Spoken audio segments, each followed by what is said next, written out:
मैत्रेय उवाच जनेषु प्रगृणत्स्वेवं पृथुं पृथुलविक्रमम्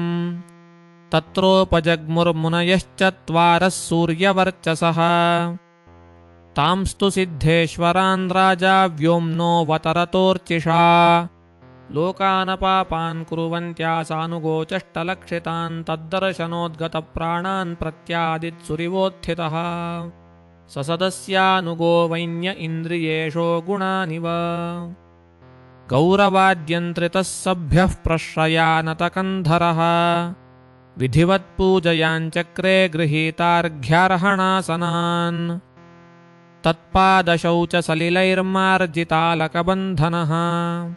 तत्र शीलवतां वृत्तिमाचरन्मानयन्निव हाटकासन आसीनान् स्वधिष्ण्येष्विव पावकान् श्रद्धासंयमसम्पन्नः प्रीतः प्राह भवाग्रजान् पृथुरुवाच अहो आचरितं कृष्णे मङ्गलं मङ्गलायनाः यस्य वो दर्शनं ह्यासीद्दुर्दर्शानां कुयोगिनः किं तस्य दुर्लभतरमिह लोके परत्र च यस्य विप्राः प्रसीदन्ति शिवो विष्णुश्च सानुगः नैव लक्षयते लोको लोकान् पर्यटतोऽपि यान् यथा सर्वदृशं सर्व आत्मानं येस्य हेतवः अधना अपि ते धन्याः साधवो गृहमेधिनः यद्गृहा अर्हवर्याम्बुतृणभूमिषु वाग्धराः व्यालालयद्रुमाह्येते संसिद्धाखिलसम्पदः यद्गृहास्तीर्थपादीयपादतीर्थविवर्जिताः स्वागतं वो द्विजश्रेष्ठा यद्व्रतानि मुमुक्षवः चरन्ति श्रद्धया धीरा बाला एव बृहन्ति वै कच्चिन्नः कुशलन्नाथा इन्द्रियार्थार्थवेदिनाम् व्यसनावाप एतस्मिन् पतितानां स्वकर्मभिः भवत्सु कुशलप्रश्न आत्मा रामेषु नेष्यते कुशला यत्र न सन्ति मतिवृत्तयः तदहङ्कृतविश्रम्भः सुहृदोऽत्र तपस्विनाम् सम्पृच्छे भव एतस्मिन् क्षेमः केनाञ्जसा भवेत् व्यक्तं ह्यात्मवतामात्मा भगवानात्मभावनः स्वानामनुग्रहाये मां सिद्धरूपी चरत्यजः मैत्रेय उवाच पृथोस्तत्सूक्तमाकर्ण्यसारं सुष्ठुमितं मधु स्मयमान इव प्रीत्या कुमारः प्रत्युवाचः सनत्कुमार उवाच साधुपुष्टं महाराज सर्वभूतहितात्मना भवता विदुषा चापि साधूनां गतिरीदृशी सङ्गमः खलु साधूनामुभयेषां सुसम्मतः यत्सम्भाषणसम्प्रश्नः सर्वेषां वितनोतिशम् अस्त्येव राजन् भवतो मधुद्विषः पादारविन्देस्य गुणानुवादने रतिः सदा या विधुनोति नैष्ठिकी कामं कषायं मलमन्तरात्मनः शास्त्रेष्वियानेव सुनिश्चितो नृणां क्षेमस्य सम्यग्विमृशेषु हेतुः असङ्गात्मव्यतिरिक्तवस्तुनिदृढा रतिर्ब्रह्मणि निर्गुणे च या तच्छ्रद्धया भगवद्धर्मचर्यया जिज्ञासयाध्यात्मिकयोगनिष्ठया योगेश्वरोपासनया च नित्यं पुण्यश्रवः कथया पुण्यया च अर्थेन्द्रियारामगुणेष्वतृष्णया तत्सम्मता नाम परिग्रहेण च विविक्तरुच्या परितोष आत्मन्विना हरेर्गुणपीयूषपानात् अहिंसया पारमहंस्यचर्यया स्मृत्या मुकुन्दाचरिताग्र्यसीधुना यमैरकामैर्नियमैरभिध्यया निरीहया द्वन्द्वतितिक्षया च हरेर्मुहुस्तत्परकर्णपूरया गुणाभिधानेन विजृम्भमाणया भक्त्या ह्यसङ्गः सदसत्परात्मनि स्यान्निर्गुणे ब्रह्मणि चाञ्जसा रतिः यदा रतिर्ब्रह्मणि नैष्ठिकी पुमानाचार्यवान् ज्ञानविरागरंहसा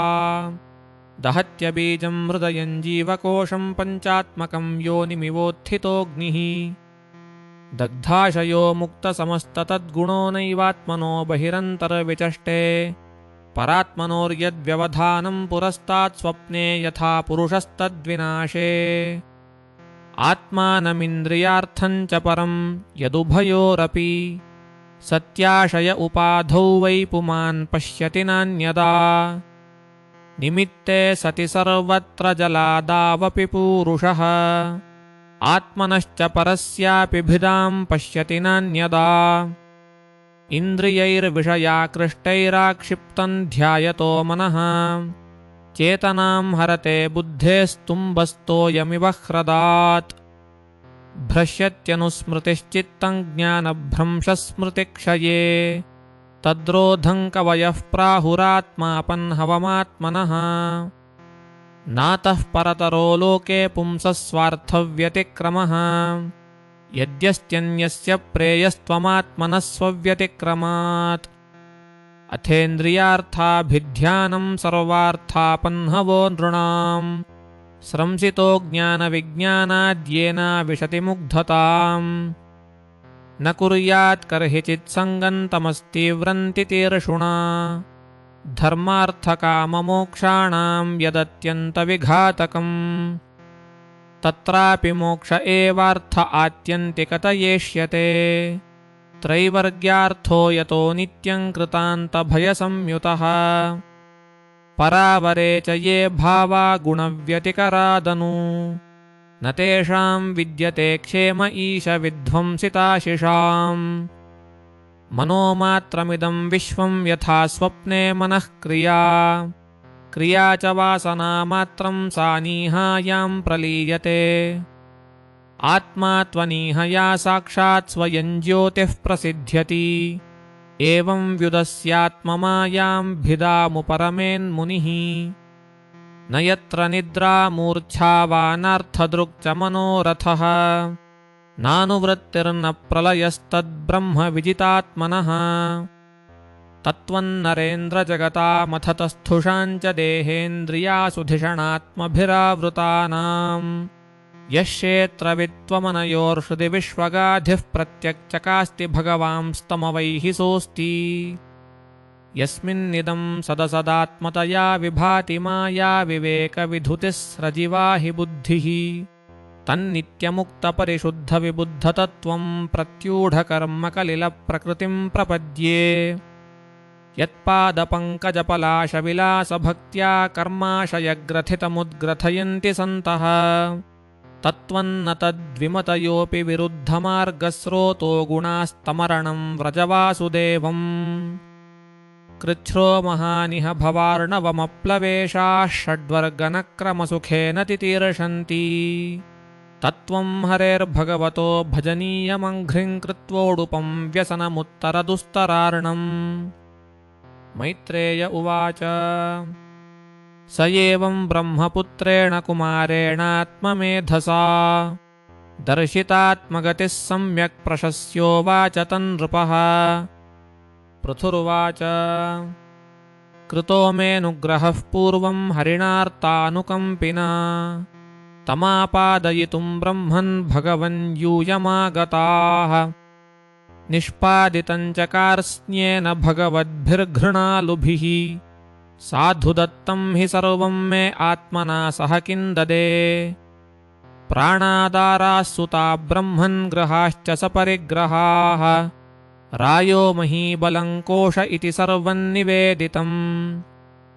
सेनापत्यं च राज्यं च दण्डनेतृत्वमेव च सर्वलोकाधिपत्यं च वेदशास्त्रविदर्हति स्वमेव ब्राह्मणो भुङ्क्ते स्वं वस्ते स्वं ददाति च तस्यैवानुग्रहेणान्नं भुञ्जते क्षत्रियादयः यैरीदृशी भगवतो गतिरात्मवाद एकान्ततो निगमिभिः प्रतिपादितानः तुष्यन्त्वदभ्रकरुणा स्वकृतेन नित्यं को नाम तत्प्रतिकरोति विनोदपात्रम् मैत्रेय उवाच तात्मयोगपतय आदिराजेन पूजिताः शीलं तदीयं शंसन्तः खे भूवन्मिषतान् नृणाम् वैन्यस्तु धुर्यो महतां संस्थित्याध्यात्मशिक्षया आप्तकाममिवात्मानं मेन आत्मन्यवस्थितः कर्माणि च यथा कालं यथा देशं यथा बलं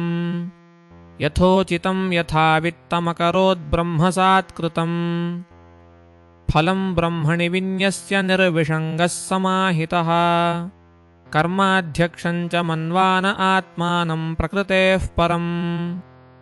गृहेषु वर्तमानोऽपि स साम्राज्यश्रियान्वितः नासज्जतेन्द्रियार्थेषु निरहं मतिरर्कवत् एवमध्यात्मयोगेन कर्माण्यनुसमाचरन् पुत्रानुत्पादयामास पञ्चार्चिष्यात्मसम्मतान् विजिताश्वं धूमकेशं हर्यक्षं द्रविणं वृकम् सर्वेषां लोकपालानां दधारैकः पृथग्गुणान् गोपीथाय जगत्सृष्टेः काले स्वे स्वेच्युतात्मकः मनोवाङ्मूर्तिभिः सौम्यैर्गुणैः संरञ्जयन् प्रजाः राजेत्यधान्नामधेयं सोमराज इवापरः सूर्यवद्विसृजन् गृह्णन् प्रतपंश्च भुवो वसु दुर्धर्षस्तेजसेवाग्निर्महेन्द्र इव दुर्जयः तितिक्षया धरित्रीवद्यौरिवाभीष्टदो नृणाम् वर्षति स्म यथा कामैः पर्जन्य इव तर्पयन् समुद्र इव दुर्बोधः सत्येनाचलराडिव धर्मराडिव शिक्षायामाश्चर्ये हिमवानिव कुबेर इव कोषाढ्यो गुप्तार्थो वरुणो यथा मातरिष्वेव सर्वात्मा बलेन महतौजसा अविषह्यतया देवो भगवान् भूतराडिव कन्दर्प इव सौन्दर्ये मनस्वी मृगराडिव वात्सल्ये मनुवन्द्रूणां प्रभुत्वे भगवानजः बृहस्पतिर्ब्रह्मवादे आत्मतत्त्वे स्वयं हरिः भक्त्या गोगुरुविप्रेषु विश्वक्सेनानुवर्तिषु ह्रिया प्रश्रयशीलाभ्यामात्मतुल्यः परोद्यमे कीर्त्योर्ध्वगीतया पुंभिस्त्रैलोक्ये तत्र तत्रः प्रविष्टः कर्णरन्ध्रेषु स्त्रीणां रामः सतामिव मैत्रेय उवाच दृष्ट्वात्मानं प्रवयसमेकदा वैन्य आत्मवान्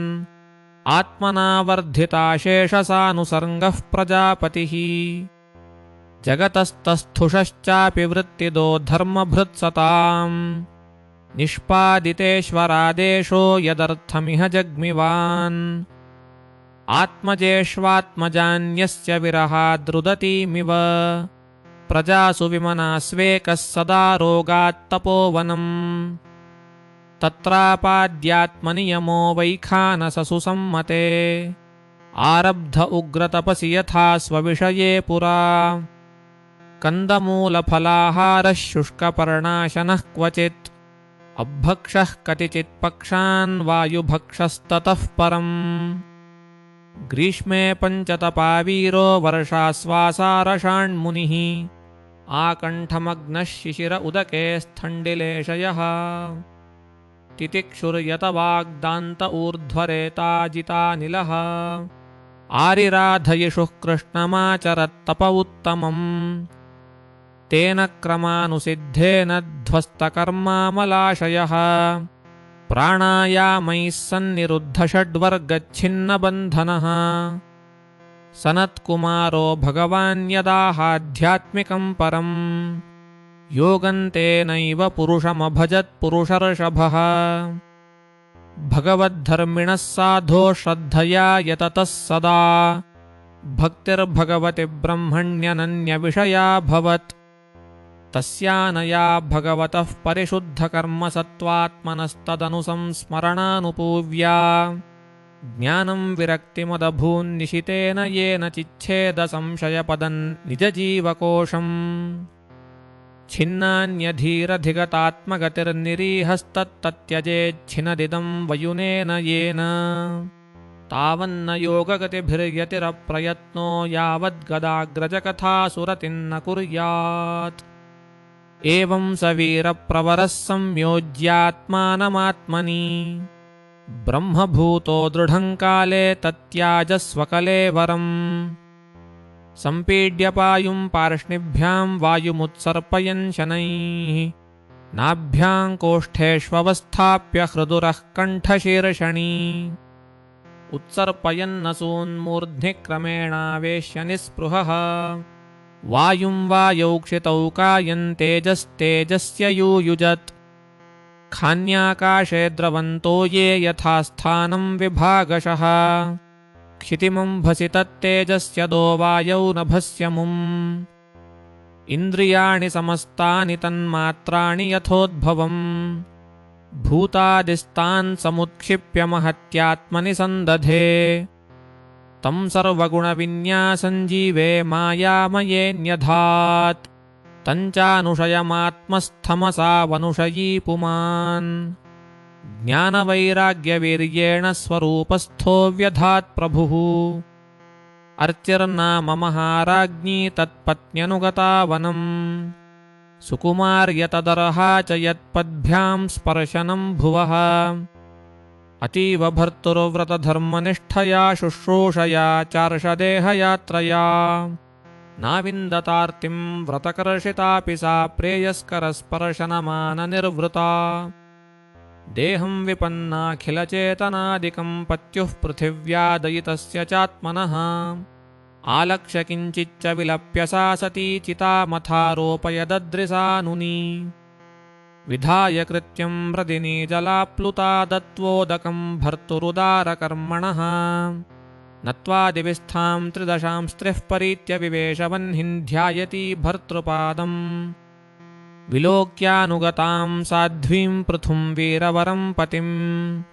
तुष्टुवुर्वरदा देवैर्देवपत्न्यः सहस्रशः।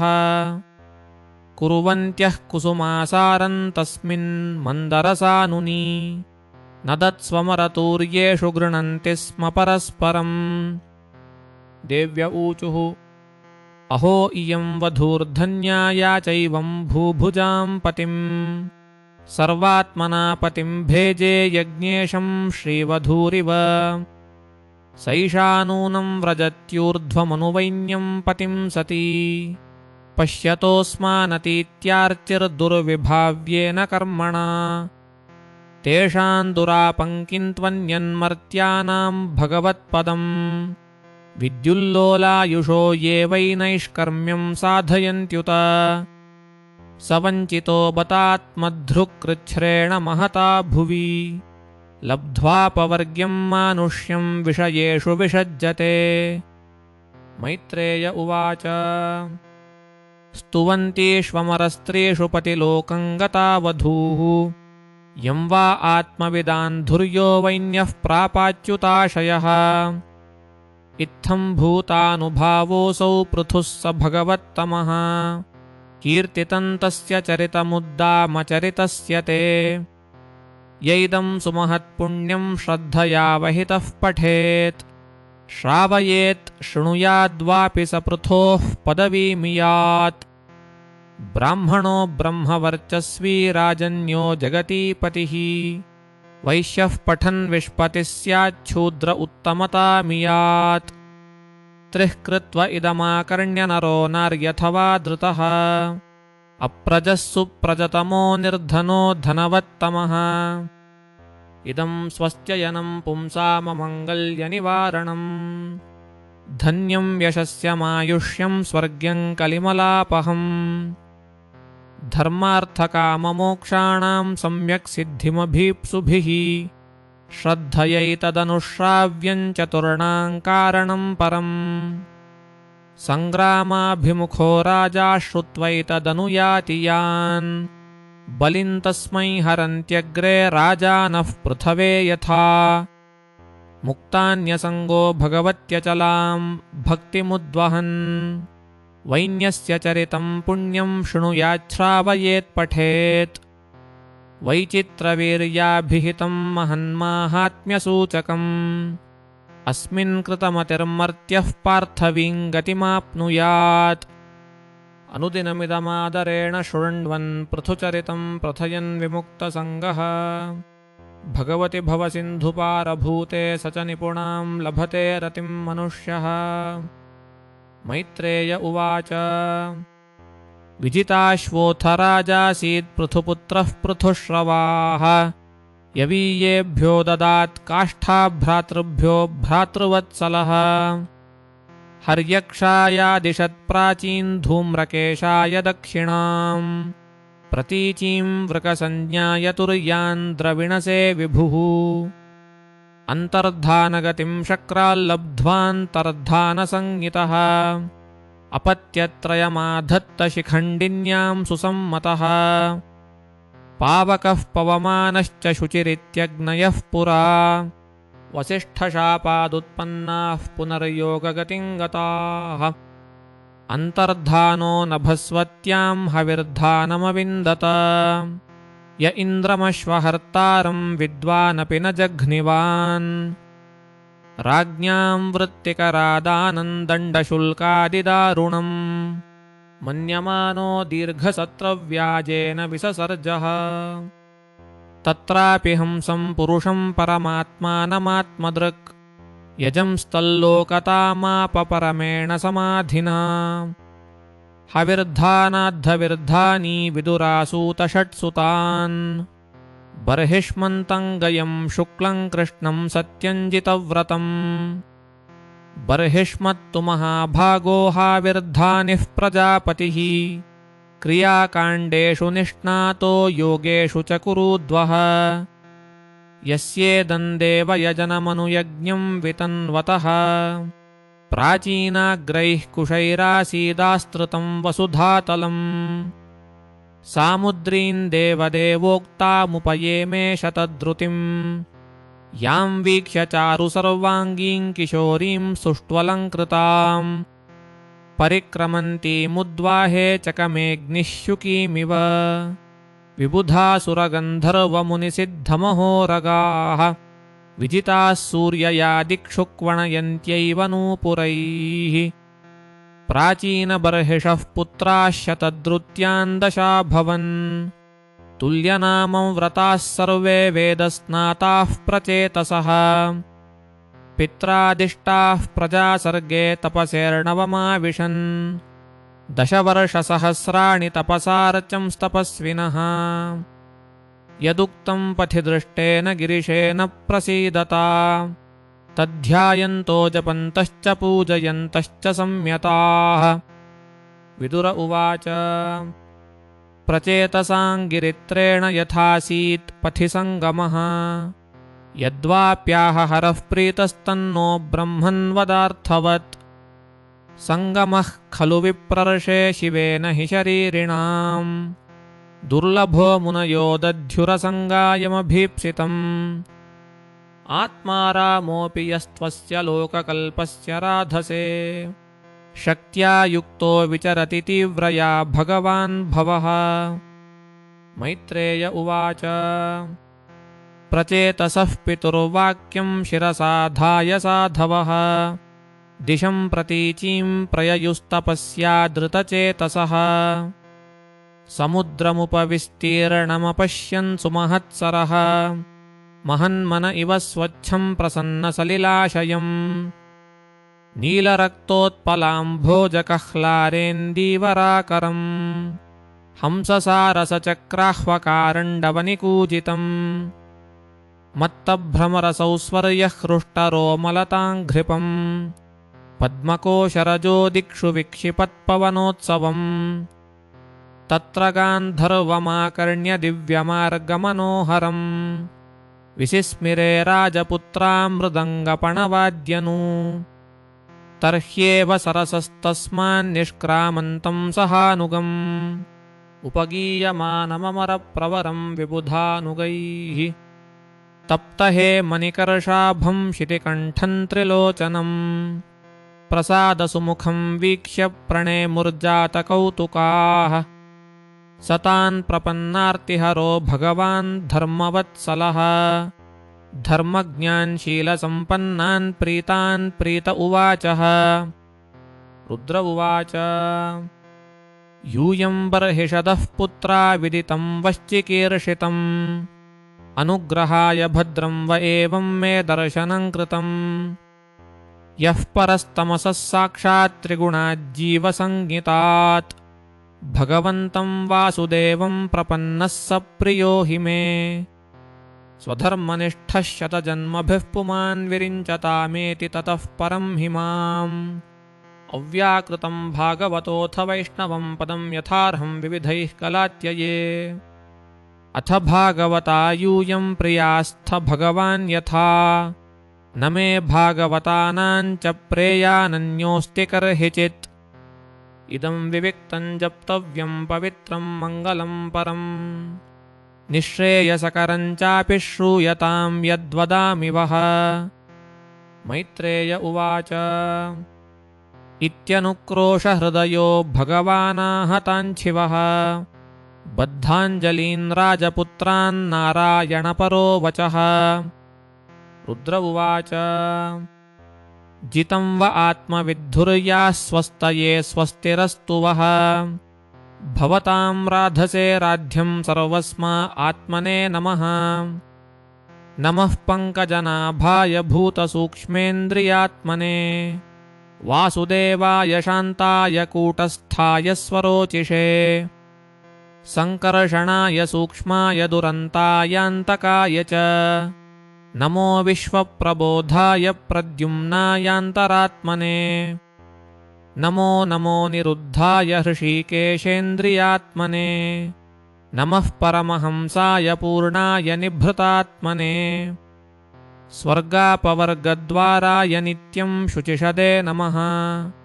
नमो हिरण्यवीर्याय चातुर्होत्राय तन्तवे नम ऊर्ज इषेत्रय्याः पतये यज्ञरेतसे तृप्तिदाय च जीवानां नमः सर्वरसात्मने सर्वसत्त्वात्मदेहाय विशेषाय स्थवीयसे नमस्त्रैलोक्यपालाय सहौजोबलाय च अर्थलिङ्गाय नभसे नमोऽन्तर्बहिरात्मने नमः पुण्याय लोकाय अमुष्मै भूरिवर्चसे प्रवृत्ताय निवृत्ताय पितृदेवाय कर्मणे नमो धर्मविपाकाय मृत्यवे दुःखदाय च नमस्त आशिषामीशमनवे कारणात्मने नमो धर्माय बृहते कृष्णायाकुण्ठमेधसे पुरुषाय पुराणाय साङ्ख्ययोगेश्वराय च शक्तित्रयसमेताय मीढुषेऽहङ्कृतात्मने चेत आकूतिरूपाय नमो वाचो विभूतये दर्शनं नो दिदृक्षूणां देहि भागवतार्चितम् रूपं प्रियतमं स्वानां सर्वेन्द्रियगुणाञ्जनम् स्निग्धप्रावृड्घनश्यामं सर्वसौन्दर्यसङ्ग्रहम् चार्वायतचतुर्बाहुं सुजातरुचिराननम् पद्मकोशपलाशाक्षं सुन्दरभ्रुसुनासिकम् सुद्विजं सुकपोलास्यं समकर्णविभूषितम् प्रीतिप्रहसितापाङ्गमलकैरुपशोभितम् लसत्पङ्कजकिञ्जल्कदुकूलं मृष्टकुण्डलम् स्फुरत्किरीटवलयहारनूपुरमेखलम् शङ्खचक्रगदापद्ममालामण्युत्तमर्धिमत् सिंहस्कन्धमुरो बिभ्रत्सौभगग्रीवकौस्तुभम् श्रियानपायिन्या क्षिप्तनिकषाश्मोरसोल्लसत् पूररेचकसंविघ्नवलिमत्पल्लवोदरम् प्रतिसङ्क्रामयद्विश्वन्नाभ्यावर्तगभीरया श्यामश्रोण्यधिरोचिष्णुदुकूलस्वर्णमेखलम् समचार्वङ्घ्रिजङ्घोरुनिन्नजानुसुदर्शनम् पदाशरत्पद्मपलाशरोचिषा नखद्युभिर्नोतुरघं विधुन्वता प्रदर्शयस्वीयमपास्तसाध्वसम्पदं पुरो मार्गगुरुस्तमोजुषाम् एतद्रूपमनुध्येयमात्मशुद्धिमभीप्सताम् यद्भक्तियोगो भयदस्वधर्ममनुतिष्ठताम् भवान् भक्तिमतां लभ्यो दुर्लभः सर्वदेहिनाम् स्वाराज्यस्याप्यभिमता एकान्तेनात्मविद्गतिः त्वां दुराराध्यमाराध्य सतामपि दुरापया एकान्तभक्त्या को वाञ्छेत् पादमूलं विना बहिः यत्र निर्विष्टम् अरणं कृतान्तो नाभिमन्यते विश्वं विष्टं भयन् वीर्यशौर्यविस्फुरितभ्रुवा क्षणार्धेनापि तुलयेन स्वर्गं न पुनर्भवम् भगवत्सङ्गिसङ्गस्य मर्त्यानां किमुताशिषः स्थानघाङ्घ्योस्तव कीर्तितीर्थयोरन्तर्बहिस्नानविधूतपाप्मनाम् भूतेष्वनुक्रोशसु सत्त्वशीलिनां स्यात् सङ्गमोऽनुग्रह एष नस्तव न यस्य चित्तं बहिरर्थविभ्रमं मनोगुहायाञ्च निविष्टमाविशेत् यद्भक्तियोगानुगृहीतमञ्जसा मुनिर्विचष्टे ननु तत्र ते पदम् यत्रेदं व्यज्यते विश्वं विश्वस्मिन्न च भाति यत् तत्त्वं ब्रह्म परं ज्योतिराकाश इव विस्तृतम् यो माययेदं पुरुरूपया सृजद्बिभर्ति भूयः क्षपयेदविक्रियः यद्भेदबुद्धिः सदिवात्मसंस्थया तमात्मतन्त्रं भगवन् प्रतीमहि क्रियाकलापैरिदमेव योगिनः श्रद्धान्विताः साधु यजन्ति सिद्धये भूतेन्द्रियान्तःकरणोपलक्षणं वेदे च तन्त्रे च त एव कोविदाः त्वमेक आद्यः पुरुषः सुप्तशक्तिस्तया रजः सत्त्वतमो विभिद्यते महानहङ्खं मरुदग्निवार्धराः सुरर्षयो भूतगणा इदं यतः सृष्टं सुशक्त्येदमनुप्रविश्य चतुर्विधं पुरमात्मां शकेन अथो विदुस्त्वां पुरुषं सन्तमत्र भुङ्क्ते हृषीकैर्मधुसारघं यतः स एष लोकानतिचण्डवेगो विकर्षसि त्वं खलु कालयानः भूतानि भूतैरनुमेयतत्त्वो घनावलीर्वायुरिवाविषह्यः प्रमत्तमुच्चैरिति कृत्य चिन्तया प्रवृद्धलोभं विषयेषु लालसम् त्वमप्रमत्तः सहसाभिपद्यसे क्षुल्लेलिहानो हिरिवाखुमन्तकः कस्त्वत्पदाब्जं विजहाति पण्डितो यत्ते पुमानप्ययमब्जकेतनः विशङ्कयास्मद्गुरुरर्चति स्म यद्विनोपपत्तिं मनवश्चतुर्दश यत्स्पृष्टो हरहर्मुक्तक्लेशश्येते मृतां बुधौ तावद्वेदाथ तत्तेऽङ्घ्रिञ्जनोऽनुस्मरते च तत् अथ त्वमसि नो ब्रह्मन् परमात्मन् विपश्चिताम् विश्वं रुद्रभयध्वस्तमकुतश्चिद्भया गतिः इदं जपत भद्रं वो विस्रभ्य नृपनन्दनाः स्वधर्ममनुतिष्ठन्तो भगवत्यर्पिताशयाः तमेवात्मानमात्मस्थं सर्वभूतेष्वस्थितं पूजयध्वं गृणन्तश्च ध्यायन्तश्चासकृद्धरिम् योगादेशमुपासाद्य धारयन्तो मुनिव्रताः समाहितधियः सर्वे एतदभ्यसनादृताः इदमाह पुरास्माकं भगवान् विश्वसृक्पतिः भृग्वादीनामात्मजानां शिसृक्षुः संशिर्क्षताम् ते वयञ्चोदिताः सर्वे प्रजासर्गे प्रजेश्वराः अनेन ध्वस्ततमसस्य सृक्ष्मविविधाः प्रजाः अथेदन्नित्यदा युक्तो जपन्नवहितः पुमान् अचिराच्छ्रेय आप्नोति वासुदेवपरायणः श्रेयसामिह सर्वेषां ज्ञानं निःश्रेयसं स्मृतम् सुखं तरति दुष्पारं ज्ञाननौर्व्यसनार्णवम् य इदं श्रद्धया युक्तो मद्गीतं भगवत्स्तवम् अधीयानो दुराराध्यं हरिमाराधयत्यसौ विन्दते पुरुषो मुष्माद्यद्यदिच्छति सत्वरम् मद्गीतगीतात् सुप्रीताच्छ्रेयसामेकवल्लभात् य इदं कल्य उत्थाय प्राञ्जलिः श्रद्धयान्वितः शृणुयाच्छ्रावयेन्मर्त्यो मुच्यते कर्मबन्धनैः। गीतं मयेदन्नरदेवनन्दनाः परस्य पुंसः परमात्मनस्तवम् जपन्त एकाग्रधियस्तपो महच्चरध्वमन्ते तत आप्स्यथेप्सितम्। मैत्रेय उवाच इति सन्दिश्य भगवान् बार्हिषदैरभिपूजितः पश्यतां राजपुत्राणां तत्रैवान्तर्दधे हरः। रुद्रगीतं भगवतस्तोत्रं सर्वे प्रचेतसः जपन्तस्ते तपस्ते पुरुवर्षाणामयुतञ्जले। प्राचीनबर्हिषं क्षत्तः कर्मस्वासक्तमानसम् नारदोऽध्यात्मतत्त्वज्ञः कृपालुः प्रत्यबोधयत्। नारद उवाच श्रेयस्त्वं कथमद्राजन् कर्मणात्मन ईहसे दुःखहानिस्सुखावाप्तिः श्रेयस्तन्नेह येष्यते। प्राचीनबर्हिरुवाच न जानामि महाभागपरं कर्मापविद्धधीः ब्रूहि मे विमलं ज्ञानं येन मुच्येय कर्मभिः। नारद उवाच गृहेषु कूटधर्मेषु पुत्रदारधनार्थधीः न परं विन्दते मूढो भ्राम्यन् संसारवर्त्मसु। भो भो प्रजापते राजन् पशून् पश्य त्वयाध्वरे संज्ञापितान् जीवसङ्घान् निर्घृणेन सहस्रशः। एते त्वां सम्प्रतीक्षन्ते स्मरन्तो वैशसन्तव सम्परेतमयः कूटैश्छिन्दन्त्युत्थितमन्यवः। अत्र ते कथयिष्येऽहमितिहासं पुरातनम्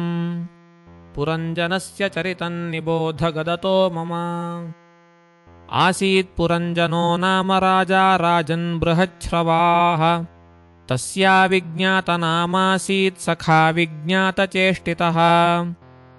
सोऽन्वेषमाणः शरणं बभ्राम पृथिवीं प्रभुः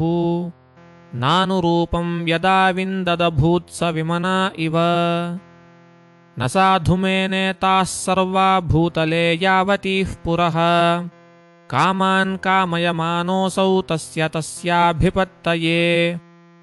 स एकदा हिमवतो दक्षिणेष्वथसानुषु ददर्शनवभिर्द्वारैः पुरीं लक्षितलक्षणाम्। प्राकारोपवनाट्टालपरिखैरुच्चतोरणैः स्वर्णरौप्यायसैः शुरुङ्गैः सङ्कुलां सर्वतो गृहैः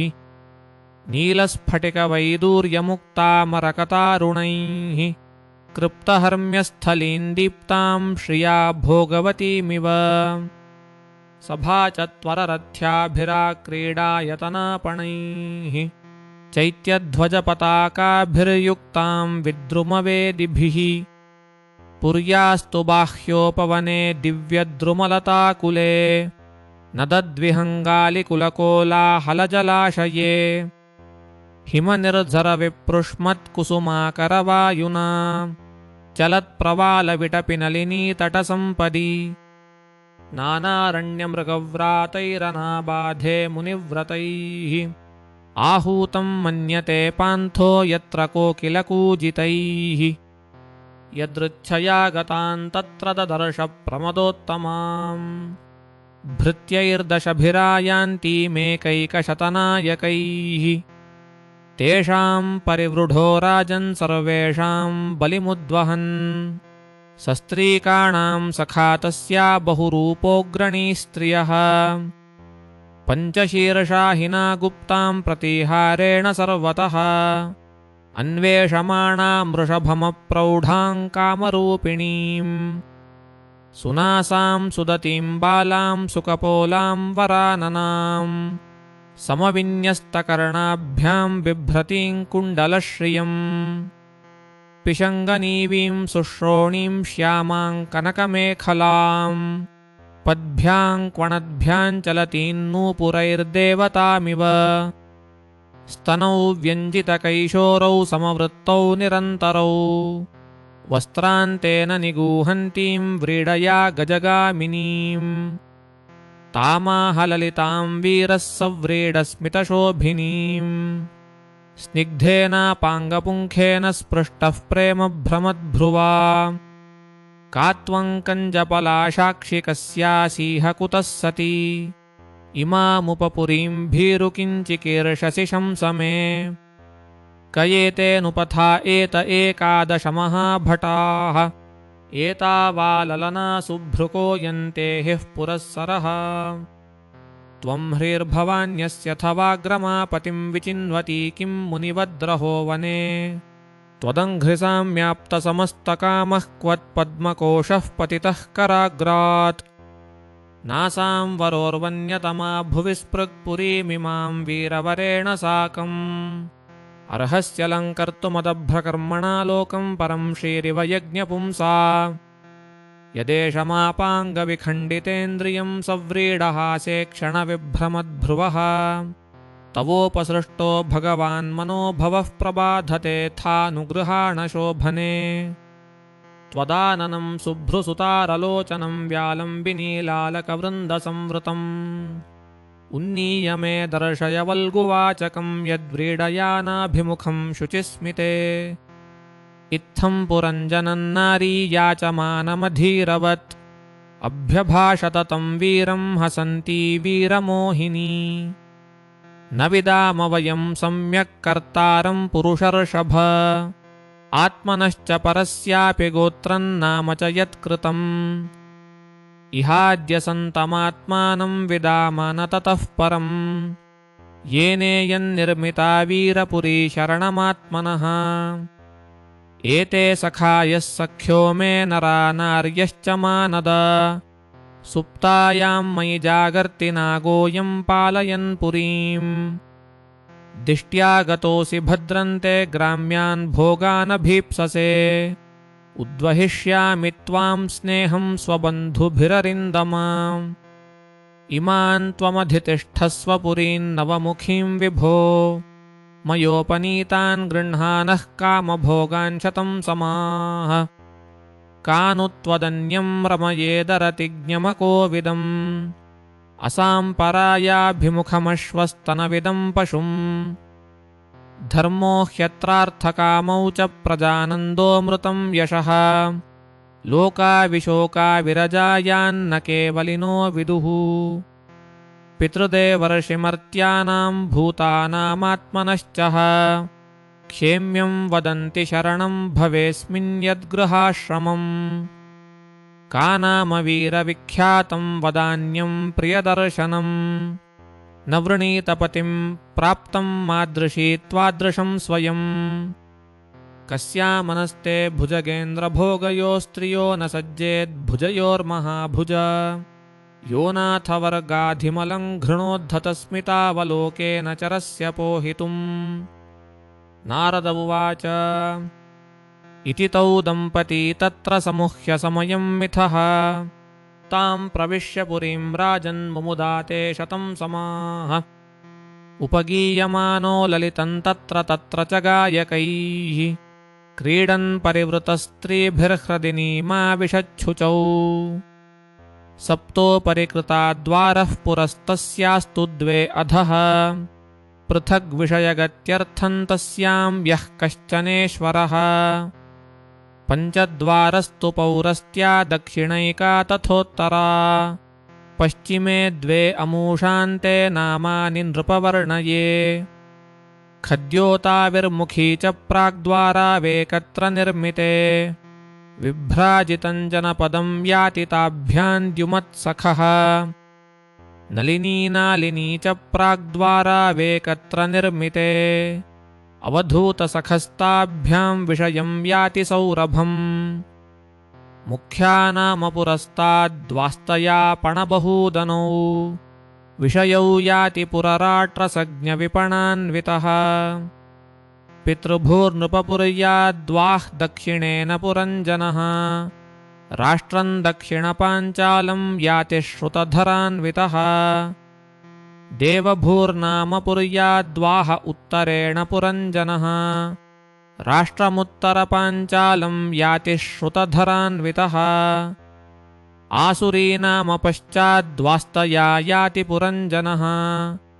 ग्राम्यकन्नाम विषयन् दुर्मदेन समन्वितः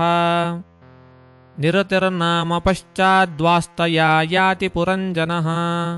वैशसन्नाम विषयं लुब्धकेन समन्वितः अन्धावमीषां पौराणान् निर्वाक्योपस्करावुभौ अक्षण्वतामधिपतिस्ताभ्यां याति करोति च स्वयं त्वन्तः पुरगतो विशूचिना समन्वितः मोहं प्रसादं हर्षं वा याति जायात्मजोद्भवम् एवं कर्मसु संसक्तः कामात्मा वञ्चितो बुधः महिषी यद्यदीहेत तत्तदेवान्ववर्तत क्वचित् पिबन्त्यां पिबति मदिरां मदविह्वलः अश्नन्त्यां क्वचिदश्नाति जक्षत्यां सह जक्षति क्वचिद्गायति गायन्त्यां रुदन्त्यां रुदति क्वचिद्धसन्त्यां हसति जल्पन्त्यामनुजल्पति क्वचिद्धावति धावन्त्यां तिष्ठन्त्यामनुतिष्ठति अनुशेते शयानायामन्वास्ते क्वचिदासतीं क्वचिच्छृणोति शृण्वन्त्यां पश्यन्त्यामनुपश्यति क्वचिज्जिघ्रति जिघ्रन्त्यां स्पृशन्त्यां स्पृशति क्वचिच्च शोचतीं जायामनुशोचति दीनवत् अनुहृष्यति हृष्टायां मुदितामनुमोदते विप्रलब्धो महिष्यैवं सर्वप्रकृतिवञ्चितः नेच्छन्ननुकरोत्यज्ञः क्लैब्यात् क्रीडामृगो यथा नारद उवाच स एकदा महेश्वासो रथं पञ्चाश्वमाशुगम् द्विकर्मचक्रमेकाक्षं त्रिवेणुं पञ्चबन्धुरम्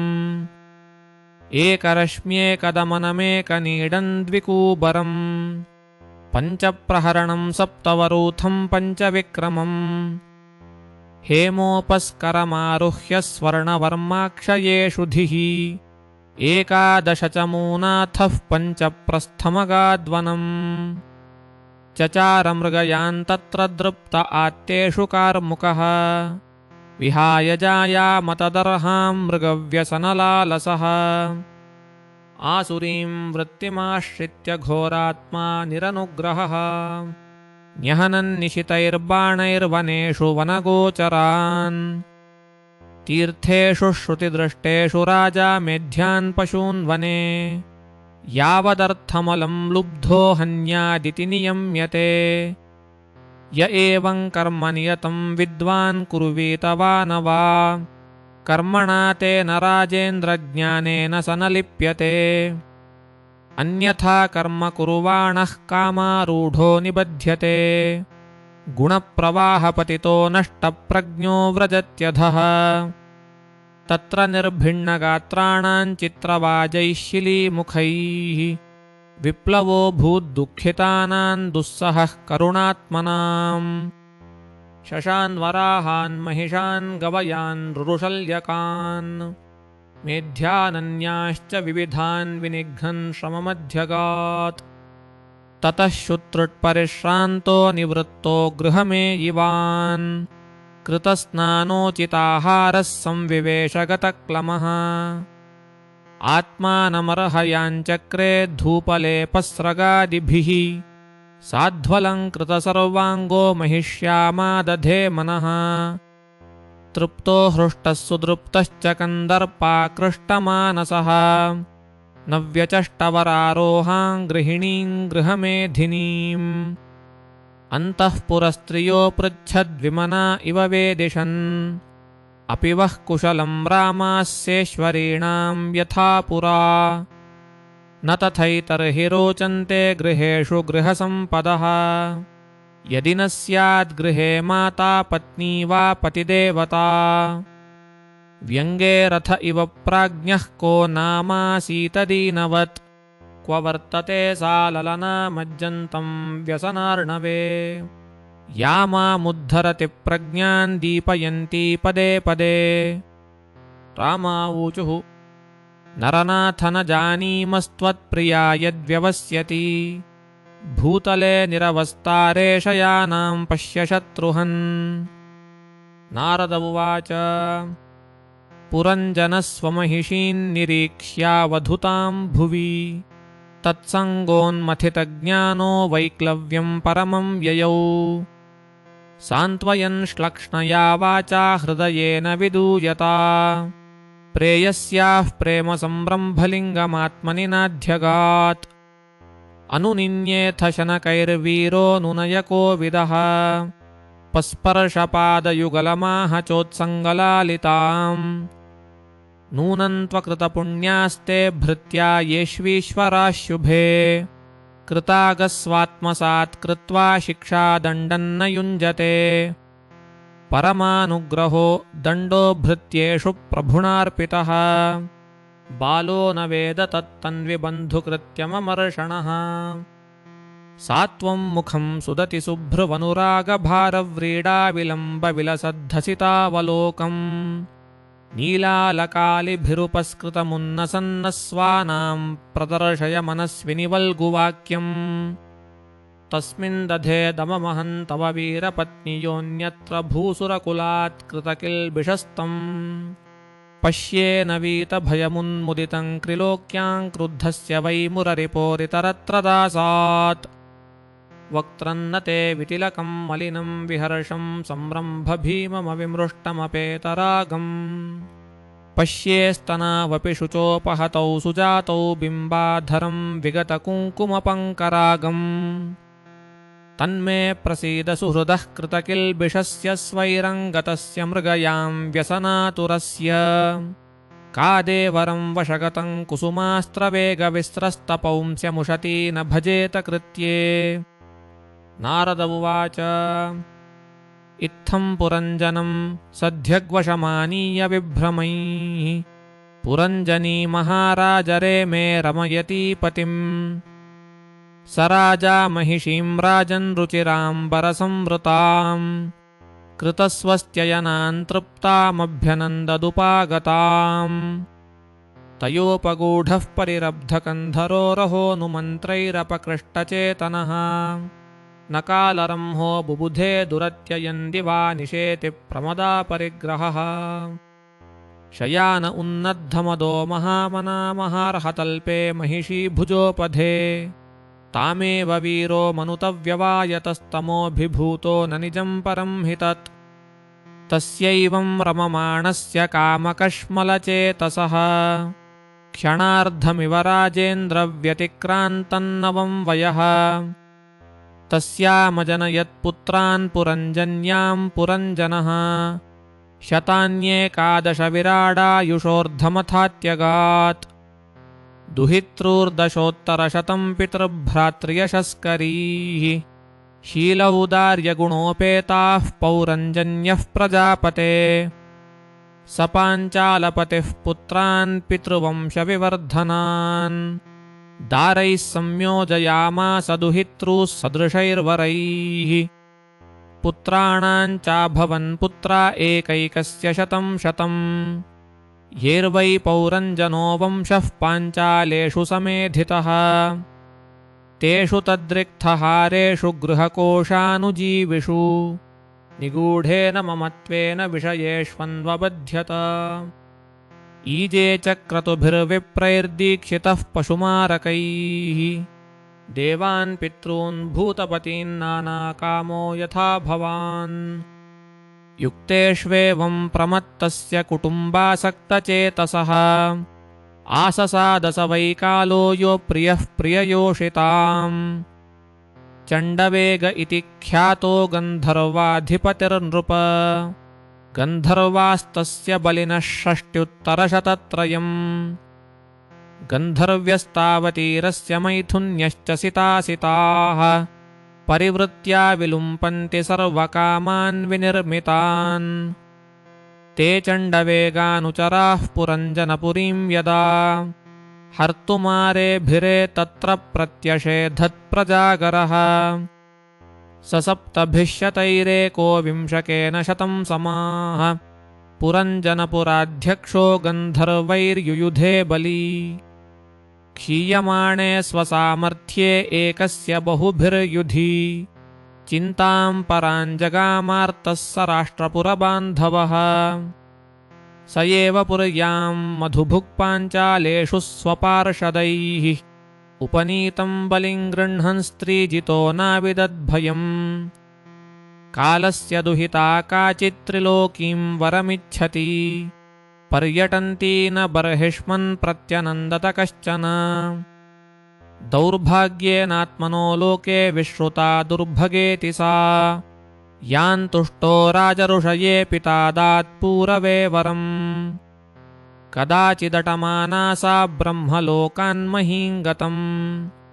वव्रे बृहद्व्रतं मां तु जानन्ती काममोहिता मयि संरभ्य विपुलमदाच्छापं सुदुस्सहम् स्थातुमर्हसि नैकत्रमद्याज्ञा विमुखो मुने ततो विहतसङ्कल्पा कन्यका यवनेश्वरम् मयोपदिष्टमासाद्य वव्रे नाम्ना भयं पतिम् वृषभं यवनानां त्वां वृणे वीरेप्सितं पतिम् सङ्कल्पस्त्वयि भूतानां कृतः किल नरिष्यति द्वाविमावनुशोचन्ति बाला वसदवग्रहौ यल्लोकशास्त्रोपनतन्नराति न तदिच्छति अथो भजस्व मां भद्रभजतीं मे दयां कुरु एतावान् पौरुषो धर्मो यदार्ताननुकम्पते कालकन्योदितां वाचन्निशम्य यवनेश्वरः चिकीर्षुर्देवगुह्यं ससस्मितन्तामभाषत मया निरूपितस्तुभ्यं पतिरात्मसमाधिना नाभिनन्दति लोकोऽयं त्वामभद्रामसम्मताम् त्वमज्ञातमतिर्भुङ्क्ष्वलोकं कर्म विनिर्मितम् याहि मे पृतनायुक्ता प्रज्वरस्त्वां प्रणेष्यति प्रज्वारोऽयं मम भ्राता त्वञ्च मे भगिनी भव चराम्युभाभ्यां लोकेऽस्मिन्नव्यक्तो भीमसैनिकः नारद उवाच सैनिका भयनाम्नो ये बर्हिष्मन्दिष्टकारिणः प्रज्वारकालकन्याभ्यां विचेरुरवनीमिमाम् त एकदा तु रभसा पुरञ्जनपुरीं नृप रुरुधुर्भौमभोगाढ्याञ्जरत्पन्नगपालिताम् कालकन्यापि बुभुजे पुरञ्जनपुरीं बलात्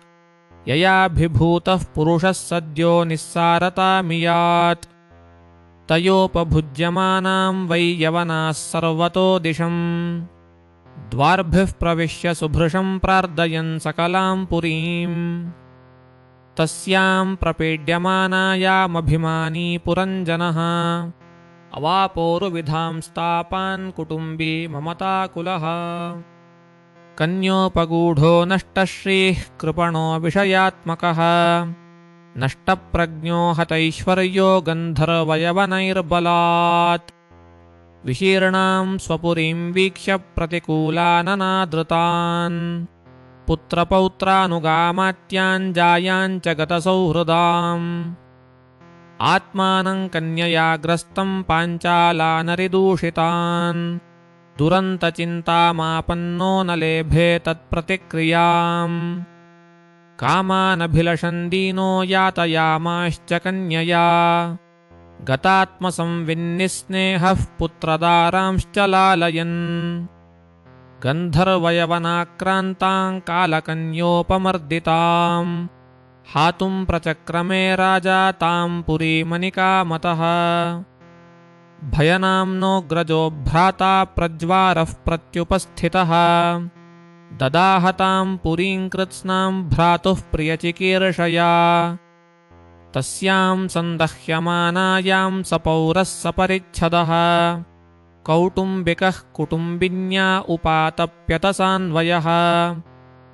यवनोपरुद्धायतनोग्रस्तायां कालकन्यया पुर्यां प्रज्वारसंस्पृष्टः पुरपालोऽन्वतप्यत न शेके सेवितुं तत्र पुरुकृच्छ्रोरुवेपथुः गन्तुमैच्छत्ततो वृक्षकोटरादिवसानलात्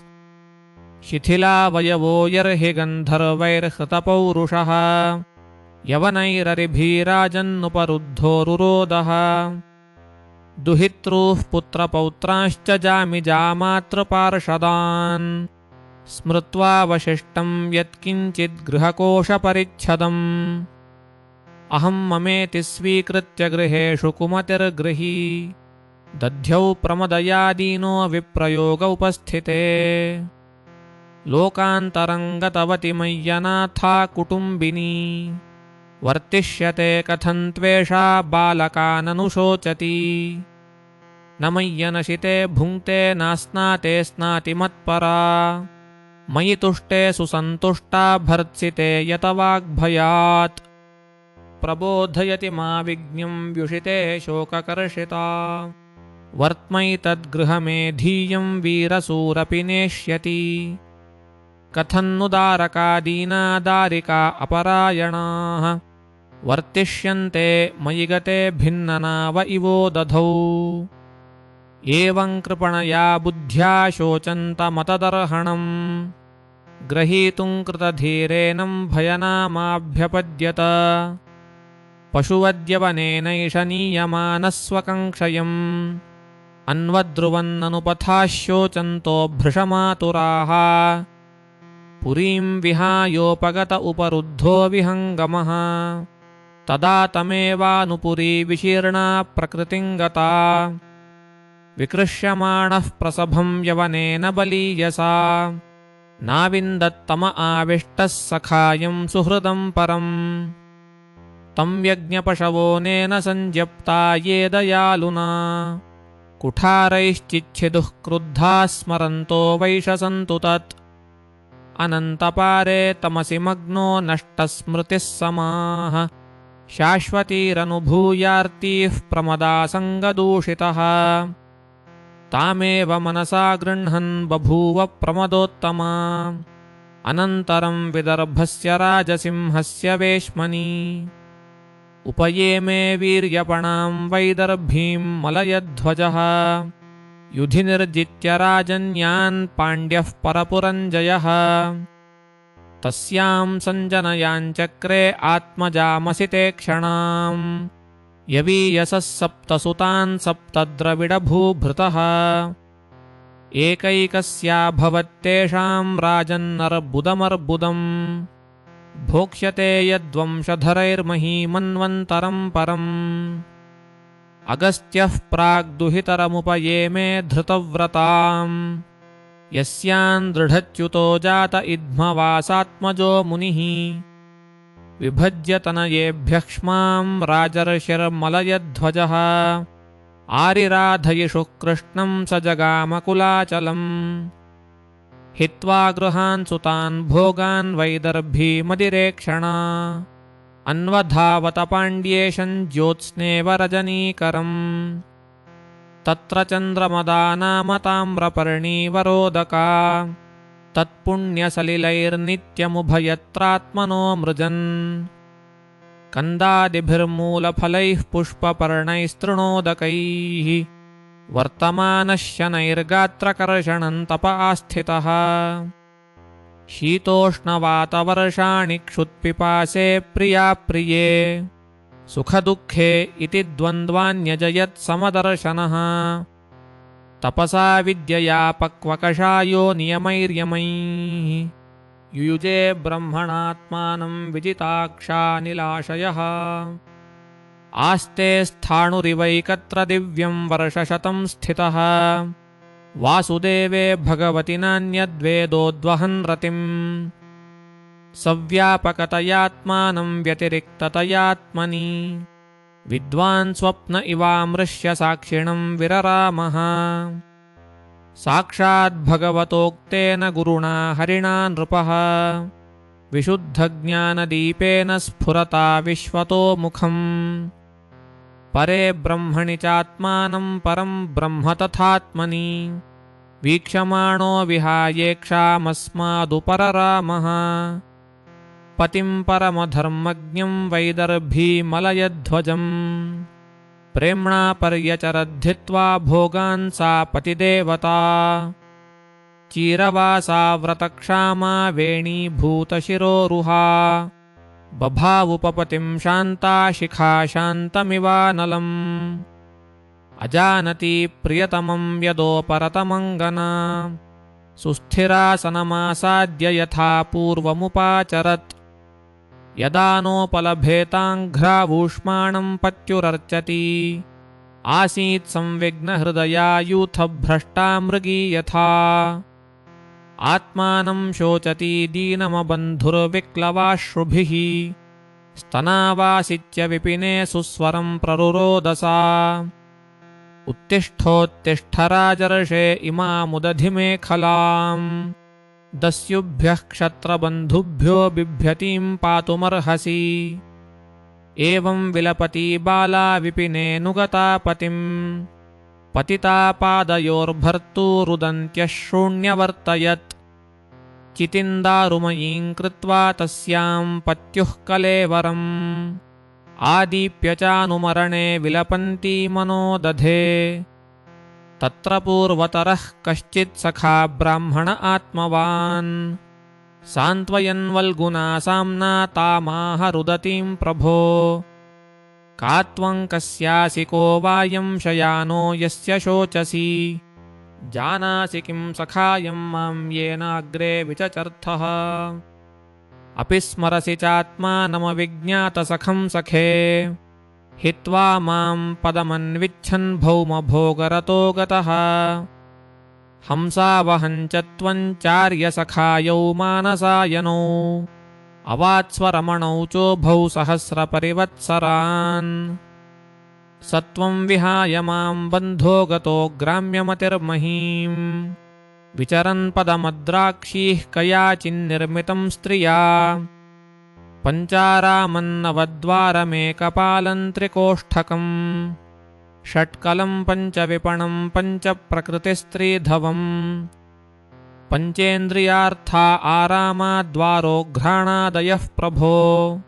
तेजोबन्नानि कोष्ठानि गोलकेन्द्रियसङ्ग्रहः विपणस्तु क्रियाशक्तिर्भूतप्रकृतिरव्यया शक्त्यधीशः पुमानत्र प्रविष्टो नावबुध्यते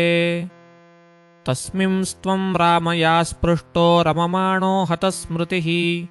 तत्सङ्गादीदृशीं प्राप्तो दशां पापीयसीं विभो न त्वं विदर्भदुहितानायं वीरः सुहृत्तव न पतिस्त्वं पुरञ्जन्यारुद्धो नवमुखे यया माया ह्येषा मया सृष्टा यत्पुमांसं स्त्रियं पतिम् मन्यसे नो भयं यद्वै हंसं पश्यात्मनो गतिम् अहं भवान्न चान्यस्त्वं त्वमेवाहं विचक्ष्वभोः ननौ पश्यन्ति कवयश्छिद्रं जातुमनागपि यथा पुरुष आत्मानमेकमादर्श चक्षुषोः द्विधा भूतमिवेक्षेत तथैवान्तरमावयोः एवं समानसो हंसो हंसेन प्रतिबोधितः स्वस्थस्तद्व्यभिचारेण नष्टा माप पुनः स्मृतिम् बर्हिष्मन्नेतदध्यात्मं पारोक्ष्येण प्रदर्शितम् यत्परोक्षप्रियो देवो भगवान् विश्वभावनः प्राचीनबर्हिरुवाच भगवंस्ते वचोऽस्माभिर्न सम्यगवगम्यते कवयस्तद्विजानन्ति न वयं कर्म मोहिताः नारद उवाच पुरुषं पुरञ्जनं विद्याद्यद्व्यनक्त्यात्मनः पुरम् एकदवित्रिचतुष्पादं बहुपादमपादकम् यो विज्ञाताह्वयस्तस्य पुरुषस्य सखेश्वरः यन्न विज्ञायते रूपैर्नामभिर्वा क्रियागुणैः यदा जिघृक्षन् पुरुषः कार्त्स्न्येन प्रकृतेर्गुणान् नवद्वारं द्विहस्ताङ्घ्रितत्रामनुतसाध्विति बुद्धिं तु प्रमदां विद्यान्ममाहमिति यत्कृतम् यामधिष्ठाय देहेऽस्मिन् पुमान् भुङ्क्ते क्षिभिर्गुणान् सखाय इन्द्रियगणो ज्ञानं कर्म च यत्कृतम् सख्यस्तद्वृत्तयः प्राणः पञ्चवृत्तिर्यथोरगः बृहद्बलं मनोविद्यादुभयेन्द्रियनायकम् पञ्चालाः पञ्चविषया यन्मध्ये नवखं पुरम् अक्षिणीनासिके कर्णौ मुखं शिश्नगुदाविति द्वे द्वे द्वारौ बहिर्याति तत्तदिन्द्रियसंयुतः अक्षिणीनासिके आस्यमिति पञ्च पुरस्कृताः दक्षिणा दक्षिणः कर्ण उत्तरा चोत्तरः स्मृतः पश्चिमे इत्यधोद्वारौ गुदशिष्णा विहोदिते खद्योताविर्मुखी चात्र नेत्रे एकत्र निर्मिते रूपं विभ्राजितन्ताभ्यां विचष्टे चक्षुषेश्वरः नलिनीनालिनीनासे गन्धः सौरभ उच्यते घ्राणो वधूतो मुख्यास्यं विपणो रसविद्रसः आपणो व्यवहारोऽत्र चित्रमन्धो बहूदनम् पितृभूर्दक्षिणः कर्ण उत्तरो देवभूस्मृतः प्रवृत्तञ्च निवृत्तञ्च शास्त्रं पाञ्चालसंहितम् पितृयानं देवयानं श्रोत्रात् श्रुतधरो व्रजेत् आसुरी मेहनार्थं द्वार्व्यवायो ग्रामीणां रतिः उपस्थो दुर्मदः प्रोक्तो निरतिर्गुद उच्यते वैशसन्नरकं पायुर्लुब्धकोन्धौ तु मे शृणु हस्तपादौ पुमांस्ताभ्यां युक्तो याति करोति च अन्तःपुरञ्च हृदयं विशूचिर्मन उच्यते तत्र मोहं प्रसादं वा हर्षं प्राप्नोति तद्गुणैः यथा यथा विक्रियते गुणाक्तो विकरोति वा तथा तथोपद्रष्टात्मा तद्वृत्तिरिति कीर्त्यते देहो रथस्त्विन्द्रियाश्वः संवत्सरवयो गतिः द्विकर्मचक्रस्त्रिगुणध्वजः पञ्चासु बन्धुरः मनोरश्मिर्बुद्धिसूतो हृन्नीडो द्वन्द्वकूबरः पञ्चेन्द्रियार्थप्रक्षेपः सप्तधातुवरूथकः आकूतिर्विक्रमो बाह्यो मृगतृष्णां प्रधावति एकादशेन्द्रियचमूः पञ्चसूना विनोदकृत् संवत्सरश्चण्डवेगः कालो येनोपलक्षितः तस्याहानीह गन्धर्वा गन्धर्व्यो रात्रयः स्मृताः हरन्त्यायुः परिक्रान्त्या षष्ट्युत्तरशतत्रयम् कालकन्या जरा साक्षाल्लोकस्तान्नाभिनन्दति स्वसारञ्जगृहे मृत्युः क्षयाय यवनेश्वरः आधयो व्याधयस्तस्य सैनिका यवनाः खलाः भूतोपसर्गा अरयः प्रज्वारो द्विविधो ज्वरः एवं बहुविधैर्दुःखैर्दैवभूतात्मसम्भवैः क्लिश्यमानः शतं वर्षं देहे देहीतमोवृतः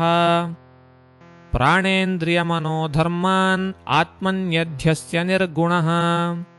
शेते कामलवन्ध्यायन्ममाहमिति कर्मकृत् यदात्मानमविज्ञाय भगवन्तं परं गुरुं पुरुषस्तु विषज्येत गुणेषु प्राकृतेष्वदृक्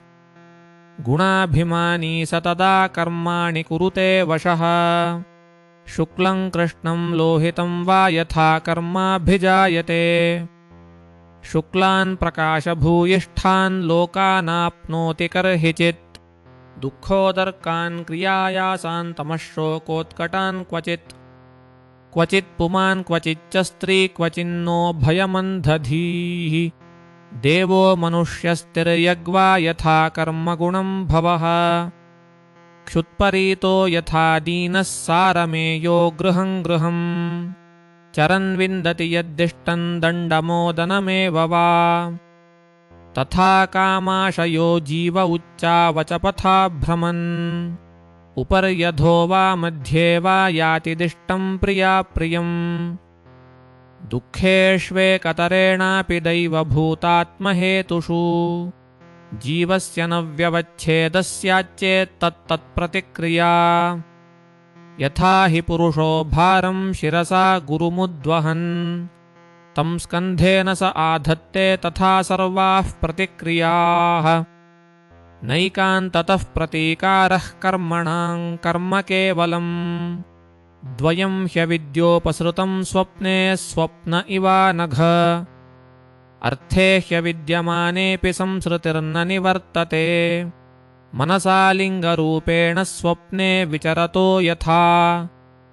अथात्मनोऽर्थभूतस्य यतोऽनर्थपरम्परा संसृतिस्तद्व्यवच्छेदो भक्त्या परमया हरौ वासुदेवे भगवति भक्तियोगः समाहितः सध्रीचीनेन वैराग्यं ज्ञानं च जनयिष्यति सोचिरादिवराजर्षे स्यादच्युतकथाश्रयः शृण्वतः श्रद्धधानस्य नित्यदा स्यादधीयतः यत्र भागवता राजन् साधवो विशदाशयाः भगवद्गुणानुकथनश्रवणाव्यग्रचेतसः तस्मिन्महन्मुखरिता मधुभिच्चरित्रपीयूषतो यसरितः परितः स्रवन्ति ता ये पिबन्त्यनुसवन् नृपगाढकर्णैस्तान्न स्पृशन्त्यशनतृड्भयशोकमोहाः एतैरुपद्रुतो नित्यं जीवलोकस्वभावजैः न करोति हरेर्नूनं कथामृतनिधौ रतिम् प्रजापतिपतिः साक्षात् भगवान् गिरिशो मनुः दक्षादयः प्रजाध्यक्षा नैष्ठिकाः सनकादयः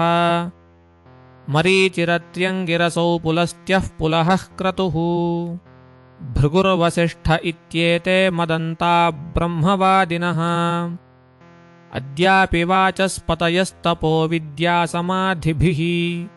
पश्यन्तोऽपि न पश्यन्ति तद्विष्णोः परमं पदम् शब्दब्रह्मणि दुष्पारे चरन्त उरुविस्तरे मन्त्रलिङ्गैर्व्यवच्छिन्नं भजन्तो न विदुः परम् सर्वेषामिह जन्तूनां सन्ततं देहपोषणे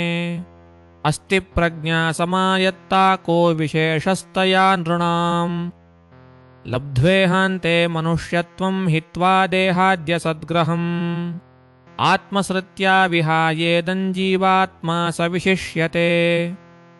यदा यस्यानुगृह्णाति भगवानात्मभावितः स जहाति मतिं लोके वेदे च परिनिष्ठिताम् तस्मात् कर्मसु बर्हिष्मन्नज्ञानादर्थकाशिषु मार्थदृष्टिं कृथाः श्रोत्रस्पर्शिष्वस्पृष्टवस्तुषु स्वलोकन्न विदुस्ते वै यत्र देवो जनार्दनः आहुर्धूम्रधियो वेदं सकर्मकमतद्विदः आस्तीर्यदर्भैः प्रागग्रैः कात्स्न्येन क्षितिमण्डलम् ततो बृहद्वधान्मानी कर्मणा वैषि यत्परम् तत्कर्म हरितोषं यत्सा विद्या तन्मतिर्यया हरिर्देहभृतामात्मा स्वयं प्रकृतिरीश्वरः तत्पादमूलं शरणं यतः क्षेमो नृणामिह स वै प्रियतमो ह्यस्य यतो न भयमण्वपि इति वेद स वै विद्वान् यो विद्वान् स्वगुरुर्हरिः नारद उवाच प्रश्न एवं हि सञ्छिन्नो भवतः पुरुषर्षभ अत्र मे वदतो गुह्यन्निशामय सुनिश्चितम् क्षुद्रञ्चरं सुमनसां शरणे मथित्वा रक्तं षडङ्घ्रिगणसामसुलुब्धकर्णम् अग्रे वृकानसुहृदो विगणय्ययान्तं पृष्ठे मृगं मृगयुलुब्धकबाणभिन्नम् सत्वं विचक्ष्व मृगचेष्टितमात्मनोऽन्तश्चित्तन्नियच्छ हृदि कर्णधुनीं च चित्तिम् जह्यङ्गनाश्रममसत्तमयूथगाथं प्रीणीहि हंसशरणं विरमक्रमेण राजोवाच श्रुतमन्वीक्षितं ब्रह्मन् भगवान् यदभाषत नैतज्जानन्त्युपाध्यायाः किन्न ब्रूयुर्विदुर्यदि संशयोऽत्र न मे विप्रसञ्छिन्नस्तत्कृतो महान् ऋषयोऽपि हि मुह्यन्ति यत्र नेन्द्रियवृत्तयः कर्माण्यारभते येन पुमानिह विहायतम् अमुत्राण्येन देहेन जुष्टान्यसकृदश्नुते इति वेदविदां वाचः श्रूयन्ते तत्र तत्रः कर्म च क्रियते प्रोक्तं परोक्षं न प्रकाशते नारद उवाच येनैवारभते कर्म तेनैवामुत्र तत्पुमान् भुङ्क्ते ह्यव्यवधानेन लिङ्गेन मनसा स्वकम् शयानमिममुत्सृज्य श्वसन्तं पुरुषो यथा कर्मात्मन्याहितं भुङ्क्ते तादृशेनेतरेण वा ममेति मनसा यद्यदसावहमिति ब्रुवन् गृह्णीयात्तत्पुमान् राद्धं कर्म येन पुनर्भवः यथानुमीयते चित्तमुभयैरिन्द्रिये हितैः एवं प्राग्देहजं कर्म लक्ष्यते चित्तवृत्तिभिः नानुभूतं क्वचानेन देहेनादृष्टष्टमश्रुतं कदाचिदुपलभ्येत यद्रूपं यादृगात्मनि तेनास्य तादृशो राजन्लिङ्गिनो देहसम्भवः श्रद्धत्स्वाननुभूतार्थं न मनः स्प्रष्टुमर्हति मन एव मनुष्यस्य पूर्वरूपाणि शंसति भविष्यतश्च भद्रन्ते तथैव न भविष्यतः अदृष्टमश्रुतं चेह क्वचिन्मनसि दृश्यते यथा तथानुमन्तव्यं देशकालक्रियाश्रयम् सर्वे क्रमानुरोधेन मनसीन्द्रियगोचराः आयान्ति वर्गशो यान्ति सर्वे सुमनसो जवात् सत्त्वैकनिष्ठे मनसि भगवत्पार्श्ववर्तिनि तमश्चन्द्रमसि वेदमुपरज्यावभासते नाहं ममेति भावोऽयं पुरुषे व्यवधीयते तावद्बुद्धिमनोक्षार्थगुणव्यूहो ह्यनादिमान् सुप्तिमूर्च्छोपतापेषु प्राणायनविघाततः नेहतेऽहमिति ज्ञानं मृत्युप्रज्वारयोरपि गर्भे बाल्येऽप्यपौष्कल्यादेकादशविधं तदा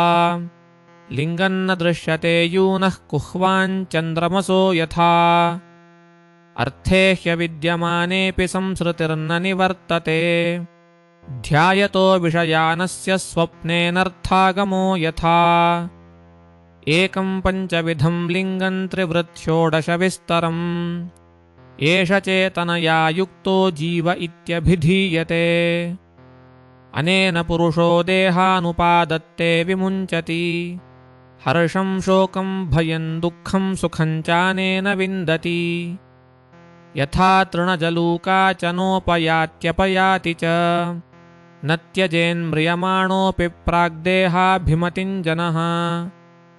यावदन्यन्न विन्देत व्यवधानेन कर्मणाम् मन एव मनुष्येन्द्रभूतानां भवभावनम् यदक्षैश्चरितं ध्यायन् कर्माण्याचिनुते सकृत् सति कर्मण्यविद्यायां बन्धः कर्मण्य आत्मनः अतस्तदपबार्धार्थं भज सर्वात्मना हरिम् पश्यंस्तदात्मकं विश्वं स्थित्युत्पत्त्यप्ययायतः भक्तिः कृष्णे दया जीवेष्वकुण्ठज्ञानमात्मनि यदि स्यादात्मनो भूयादपवर्गस्तु संसृतेः अदृष्टं दृष्टवन्नङ्क्ष्येद्भूतं स्वप्नवदन्यथा भूतं भवद्भविष्यच्च सुप्तं सर्वरहोरहः मैत्रेय उवाच भागवतमुख्यो भगवान्नारदो हंसयोर्गतिं प्रदर्श्य ह्यमुमामन्त्र्यसिद्धलोकं ततोऽगमत् प्राचीनबर्हिराजर्षिः प्रजासर्गाभिरक्षणे आदिश्य पुत्रानगमत्तपसे कपिलाश्रमम् तत्रैकाग्रमनावीरो गोविन्दचरणाम्बुजम् विमुक्तसङ्गोऽनुभजन् भक्त्या तत्साम्यतामगात् एतदध्यात्मपारोक्ष्यं गीतं देवर्षिणा नघ यः श्रावयेद्यः शृणुयात् स लिङ्गेन विमुच्यते एतन्मुकुन्द यशसा भुवनं पुनानन्देवर्षिवर्यमुखनिःसृतमात्मशौचम् यः कीर्त्यमानमधिगच्छति पारमेष्ठ्यन्नास्मिन् भवे भ्रमति मुक्तसमस्तबन्धः अध्यात्मपारोक्ष्यमिदं मयाधिगतमद्भुतम् एवं त्रय्याश्रयः पुंसश्छिन्नो मुत्र च संशयः विदुर उवाच ये त्वयाभिहिता ब्रह्मन्सुताः प्राचीनबर्हिषः ते रुद्रगीतेन हरिं सिद्धिमापुः प्रतोष्यकाम् किञ्चेह नार्हन्त्यपरत्र वा सुखं कैवल्यनाथ प्रियपार्श्ववर्तिनः आसाद्य देवं गिरिशं यदृच्छया प्रापुः परं नूनमथ प्रचेतसः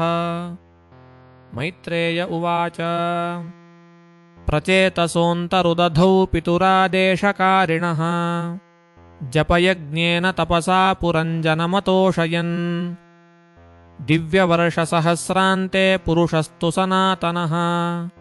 तेषामाविरभूत्कृच्छ्रं शान्तेन शमयन् रुचा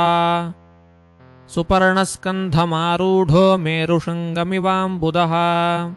पीतवासा मणिग्रीवः कुर्वन्वितिमिरादिशः कासिष्णुना कनककर्णविभूषणेन भ्राजत्कपोलवदनो विलसत्किरीटः अष्टायुधैः करवरैर्मुनिभिः सुरेन्द्रैरासेवितो गरुडकिन्नरगीतकीर्तिः पीनायताष्टभुजमण्डलमध्यलक्ष्म्या स्पर्धच्छ्रिया परिवृतो वनमालया यः बर्हिष्मतः पुरुष आहसुतान् प्रपन्नान् पर्जन्यनादरुतया सघृणावलोकः श्रीभगवानुवाच वरं वृणीध्वं भद्रं वो यूयं मे नृपनन्दना सौहार्देन पृथग्धर्मास्तुष्टोऽहं सौहृदेन वः योऽनुस्मरति सन्ध्यायां युष्माननुदिनन्नरः तस्य भ्रातृष्वात्मसाम्यं तथा भूतेषु सौहृदम् ये तु मां रुद्रगीतेन सायं प्रातः समाहिताः स्तुवन्त्यहं कामवरान् दास्ये प्रज्ञां च शोभनाम् यद्यूयं पितुरादेशमग्रहीष्टमुदान्विताः अतो व उशती कीर्तिर्लोकाननुभविष्यति भविता विश्रुतः पुत्रो नवमो ब्रह्मणो गुणैः ययेतामात्मवीर्येण त्रिलोकीं पूरयिष्यति कण्डोः प्रम्लोचया लब्धा कन्या कमललोचना ताञ्चापविद्धान् जगृहुर्भूरुहा नृपनन्दनाः क्षुक्षामाया मुखे राजा सोमः पीयूषवर्षिणीम् देशिनीं रोदमानाया निदधे सदयान्वितः प्रजाविसर्ग आदिष्टाः पित्रा मामनुवर्तिताः तत्र कन्यां वरारोहान्तामुद्वहतमाचिरम् अपृथग्धर्मशीलानां सर्वेषां वस्सु मध्यमा अपृथग्धर्मशीलेयं भूयात् प्रत्यर्पिताशया दिव्यवर्षसहस्राणां सहस्रममितौजसः भौमान् भोक्ष्यथ भोगान् वै दिव्यांश्चानुग्रहान् मम अथ मय्यनपायिन्या भक्त्या पक्वगुणाशयाः उपयास्यथ मद्धाम निर्विद्य निरयादतः गृहेष्वा विशताञ्चापि पुंसां कुशलकर्मणाम् मद्वार्ता यातयामानान्न बन्धाय गृहामताः न व्यवह्रियते यज्ञो ब्रह्मैतद्ब्रह्मवादिभिः न मुह्यन्ति न शोचन्ति न हृष्यन्ति यतो गताः मैत्रेय उवाच एवं ब्रुवाणं पुरुषार्थभाजनं जनार्दनं प्राञ्जलयः प्रचेतसः तद्दर्शनध्वस्ततमो रजोमला गिरा गृणन् गद्गदया सुहृत्तमम् प्रचेतस ऊचुः नमो नमः क्लेशविनाशनाय निरूपितोदारगुणाह्वयाय मनोवचो वेगपुरोजवाय सर्वाक्षमार्गैरगताध्वने नमः शुद्धाय शान्ताय नमः स्वनिष्ठमनस्य पार्थे विलसद्वयाय नमो जगत्स्थानलयोदयेषु गृहीतमाया गुणविग्रहाय नमो विशुद्धसत्त्वाय हरये हरिमेधसे वासुदेवाय कृष्णाय प्रभवे सर्वसात्वताम् नमः कमलनाभाय नमः कमलमालिने नमः कमलपादाय नमस्ते कमलेक्षण नमः कमलकिञ्जल्कपिशङ्गामलवाससे सर्वभूतनिवासाय नमो युङ्क्ष्महि साक्षिणे रूपं भगवता त्वेतद् अशेषक्लेशसंक्षयम् आविष्कृतन्नः क्लिष्टानां किमन्यदनुकम्पया एतावत्त्वं हि विभुभिर्भाव्यं दीनेषु वत्सलैः यदनुस्मर्यते काले स्वबुद्ध्या भद्ररन्धन येनोपशान्तिर्भूतानां क्षुल्लकानामपीहितम् अन्तर्हितोऽन्तर्हृदये कस्मान्नो वेदनाशिषः असावेव वरोऽस्माकमीप्सितो जगतां पते प्रसन्नो भगवानेषामपवर्गगुरुर्गतिः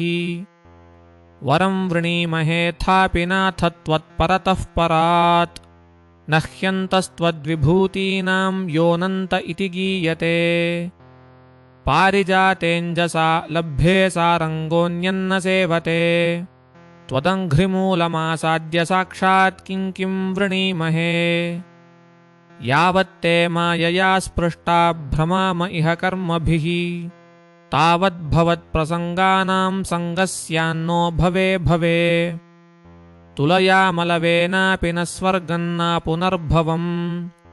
भगवत्सङ्गिसङ्गस्य मर्त्यानां किमुताशिषः यत्रेड्यन्ते कथामृष्टास्तृष्णायाः प्रशमो यतः निर्वैरं यत्र भूतेषु नोद्वेगो यत्र कश्चन यत्र नारायणः साक्षात् भगवान्यासिनां गतिः प्रस्तूयते सत्कथासु मुक्तसङ्गैः पुनः पुनः तेषां विचरतां पद्भ्यां तीर्थानां पावनेच्छया भीतस्य किन्नरो चेत तावकानां समागमः वयं तु साक्षात् भगवत्प्रियस्य प्रियस्य सख्युः क्षणसङ्गमेन सुदुश्चिकित्सस्य भवस्य मृत्योर्भिषक्तमन्त्वाद्य गतिं गता स्मः यन्न स्वधीतं गुरवः प्रसादिता विप्राश्च वृद्धाश्च सदानुवृत्त्या आर्याह्यनाथाः सुहृदो भ्रातरश्च सर्वाणि भूतान्यनसूययैव यन्नः सुतप्तं तप एतदीश निरन्धसां कालमदभ्रमप्सु सर्वं तदेतत्पुरुषस्य भूम्नो वृणीमहे ते परितोषणाय मनुस्वयं भूर्भगवान् भवश्च यज्ञे तपोज्ञानविशुद्धसत्त्वाः अदृष्टपारा अपि यन्महिन्नस्तुवन्त्यथो त्वात्मसमं गृणीमः नमः समाय शुद्धाय पुरुषाय पराय च वासुदेवाय सत्त्वाय तुभ्यं भगवते नमः मैत्रेय उवाच इति प्रचेतोभिरभिष्टुतो हरिः प्रीतस्तथेत्याह शरण्यवत्सलः अनिच्छतां यानमतृप्तचक्षुषां ययौ स्वधामानपवर्गविक्रमः अथ निर्याय सलिलात् प्रचेतस उदन्वतः वीक्ष्याकुप्यन्द्रुमैश्छन्नाङ्गामारोढुमिवोत्थितैः ततोऽग्निमारुतौ राजन्नमुञ्चन्मुखतो रुषा महीन्निर्वीरुधं कर्तुं सांवर्तक इवाप्यये भस्मसात् क्रियमाणांस्तान् द्रुमान् वीक्ष्य पितामहः आगतः शमयामास पुत्रान् बर्हिष्मतो नयैः तत्रावशिष्टा ये वृक्षा भीता दुहितरं तदा आजहृस्ते प्रचेतोभ्य उपदिष्टाः स्वयंभुवा ते च ब्रह्मण आदेशान् मारिषामुपयेमिरे यस्यां महदवज्ञानाद् अजन्यजनयो निजः चाक्षुषे त्वन्तरे प्राप्ते प्राक्सर्गे कालविप्लुते यः ससर्ज प्रजा इष्टाः स दक्षो दैवचोदितः योऽन्यक्चकार सर्वेषां तेजस्तेजस्विनां ऋचा स्वयोग्योपात्तदाख्याच्च कर्मणा दक्षमब्रुवन् तं प्रजासर्गरक्षायामनादिर्भगवानजः युयोज युयुजुस्तं वै सर्वेऽन्ये च प्रजेश्वराः मैत्रेय उवाच तत उत्पन्नविज्ञान आश्वधोक्षजभाषितम् स्मरन्त आत्मजे भार्यां विसृज्य प्राव्रजन् गृहात् दीक्षिता ब्रह्मसत्रेण सर्वभूतात्ममेधसा प्रतीच्यान् दिशि वेलायां सिद्धो भूद्यत्र जाजलिः तान्निर्जितप्राणमनोवचो दृशो जितासनाञ्छान्तसमानविग्रहान् परे मले ब्रह्मणि योजितात्मनः सुरासुरेड्यो ददृशे स्म नारदः तमागतन्त उत्थाय प्रणिपत्याभिनन्द्य च पूजयित्वा यथादेशं सुखासीनमथाब्रुवन् स्वागतन्ते सुरर्षेद्यदिष्ट्या नो दर्शनं गतः तव चङ्क्रमणं ब्रह्मन्न भयाय यथा रवेः यदादिष्टं भगवता शिवेनाद्धोक्षजेन च तद्गृहेषु प्रसक्तानां प्रायशः क्षपितं प्रभो तन्नः प्रद्योतयाध्यात्मज्ञानं तत्त्वार्थदर्शनम् येनाञ्जसा तरिष्यामो दुस्तरं भवसागरम् मैत्रेय उवाच इति प्रचेतसा पृष्टो भगवान्नारदो मुनिः भगवत्युत्तमश्लोक आविष्टात्मा ब्रवीन्नृपान् नारद उवाच तज्जन्मतानि कर्माणि तदायुस्तन्मनो वचः नृणां येन हि विश्वात्मा सेव्यते हरिरीश्वरः किञ्जन्मभिस्त्रिभिर्वेह शुक्लसावित्रयाज्ञिकैः कर्मभिर्वा त्रयी प्रोक्तैः पुंसोऽपि विबुधायुषः श्रुतेन तपसा वा किं वचोभिश्चित्तवृत्तिभिः बुद्ध्या वा किन्निपुणया बलेनेन्द्रियराधसा किं वा योगेन साङ्ख्येन न्यासस्वाध्याययोरपि किं वा श्रेयोभिरन्यैश्चन यत्रात्मप्रदो हरिः श्रेयसामपि सर्वेषामात्मा ह्यवधिरर्थितः सर्वेषामपि भूतानां हरिरात्मात्मदः प्रियः यथा तरोर्मूलनिषेचनेन तृप्यन्ति तत्स्कन्धभुजोपशाखाः प्राणोपहारोऽत्र यथेन्द्रियाणां तथैव सर्वार्हणमच्युतेज्या यथैव सूर्यात् प्रभवन्ति गावः पुनश्च तस्मिन् प्रविशन्ति काले भूतानि भूमौ स्थिरजङ्गमानि तथा हरावेव गुणप्रवाहः एतत्परं तज्जगदात्मनः पदं सकृद्विभातं सवितुर्यथा प्रभा यदासवो जाग्रति सुप्तवृत्तयो द्रव्यक्रियाकारकविभ्रमात्ययः यथा नभस्य भ्रतमः प्रकाशा भवन्ति भूयो न भवन्त्यनुक्रमात् एवं परे ब्रह्मणि शक्तयस्त्वमो रजस्तमः सत्त्वमिति प्रवाहः तेनैकमात्मनमशेषदेहिनां कालं प्रधानं पुरुषं परेशम् स्वतेजसाध्वस्तगुणप्रवाहमात्मैकभावेन भजध्वमद्धा निरस्तसङ्कल्पविकल्पमद्वयं द्वयापवादो परमोपलम्भनम् अनादिमध्यान्तमजस्रनिर्वृतिं संज्ञप्तिमात्रं भजतामुयादृशा दयया सर्वभूतेषु सन्तुष्ट्या येन केन वा सर्वेन्द्रियोपशान्त्या च तुष्यत्याशु जनार्दनः अपगतसकलेशणामलात्मन्यविरतमेधितभावनोपहूतः निजजनवशगत्वमाप्तवान् यो न सरति छिद्रवदक्षरः सतां हि न भजति कुमनीषिणां स इज्यां हरिरधनात्मधनप्रियो रसज्ञः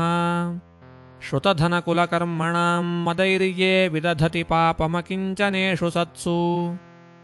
श्रियमनुचरतीन् तदर्थिनश्च द्विपदपतीन् विबुधांश्च यस्वपूर्णः न भजति निजभृत्यवर्गतन्त्रः कथममुद्विसृजेत् पुमान् कृतज्ञः भवतां वंशधुर्यो भूद्ध्रुवश्चित्ररथस्वराट् गुरुदारवचो बाणैर्निर्भिन्नहृदयोर्भकः त्यक्त्वा स्त्रैणं च तं गच्छन् दृष्टो मे पथ्युदारधीः पञ्चवर्षो मदादेशैः सम्राध्य पुरुषेश्वरम् तत्परं सर्वधिष्ण्येभ्यो मायाधिष्ठितमारुहत् मुनयोऽद्याप्युदीक्षन्ते परन्नापुरवाङ्नृपाः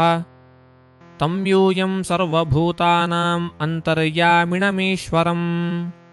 रुद्रादिष्टोपदेशेन भजध्वं भवनुत्तये। मैत्रेय उवाच इति प्रचेतसां राजन्नन्याश्च भगवत्कथाः श्रावयित्वा ब्रह्मलोकं ययौ स्वायम्भुवो मुनिः। तेऽपि तन्मुखनिर्यातं यशो लोकमलापहम् हरेर्निशम्य तत्पादं ध्यायन्तस्तद्गतिं ययुः। एतत्ते भिहितं क्षत्तर्यन्मां त्वं परिपृष्टवान् प्रचेतसान्नारदस्य संवादं हरिकीर्तनम्। ययेष उत्तानपदो मानवस्यानुवर्णितः वंशं प्रियव्रतस्यापि निबोध नृपसत्तमा। यो नारदादात्मविद्यामधिगम्य पुनर्महीम् भुक्त्वा विभज्य पुत्रेभ्य ऐश्वरं समगात्पदम्। इत्थन्तु कौशारविणोपवर्णितां क्षत्ता निशम्याजितपादसत्कथाम् प्रवृद्धभावाश्रुकलाकुलो मुनेर्दधारमूर्ध्ना चरणं हृदा हरेः। विदुर उवाच सोऽयन्तेन महायोगिन् भवता करुणात्मना दर्शितस्तमसः पारो यत्रा किञ्चन गो हरिः। श्रीशुक उवाच इत्यानम्यतमामन्त्रविदुरो गजसाह्वयम् स्वानान् दिदृक्षुः प्रययौ ज्ञातीनान् निर्वृताशयः। एतद्यः शृणुयाद्राजन् राज्ञां हर्यर्पितात्मनाम् आयुर्धनं यशस्वस्ति गतिमैश्वर्यमाप्नुयात्।